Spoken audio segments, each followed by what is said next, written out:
এবার তো ড্রাগন গাছে ফুল আসার সময় হয়ে গেছে, সেই মতোই গাছে ভরে ভরে ফুলও আসছে। তাই রাত হলেই নজর চলে যাচ্ছে ড্রাগন গাছগুলোর দিকে, যাতে যখনই ফুল ফুটবে সঙ্গে সঙ্গে ছুটতে গিয়ে হ্যান্ড পলিনেশনটা করে ফেলতে হবে। এই হ্যান্ড পলিনেশন করার কারণ হচ্ছে যে এইটা করলে গাছে যে ফল হবে সেটার কিন্তু সাইজ অনেকটা বড় হবে যদি হ্যান্ড পলিনেশন না করা হয় তার তুলনায়। সেই জন্য রাত্রি 8টা থেকে 8:30 বাজলেই এই ফুল ফোটার কিছুক্ষণ পরেই যদি হ্যান্ড পলিনেশন করে নেওয়া যায় খুবই ভালো হয়। কারণ সকাল পর্যন্ত যদি কেউ অপেক্ষা করেন তাহলে কিন্তু সেই সময় ফুলটা প্রায় বুঝেই যায়, তখন আর হ্যান্ড পলিনেশন করে লাভ হয় না।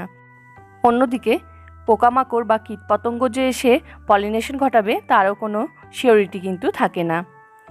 সেই জন্য বাগানে যে সমস্ত আমাদের ড্রাগন ফুল রয়েছে সেগুলো হ্যান্ড পলিনেশন করে নেওয়াই ভালো।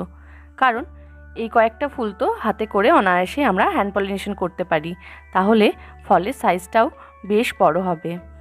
আর বড় ফল হলে সবাই মিলে শেয়ার করে খেতেও খুব ভালো লাগবে।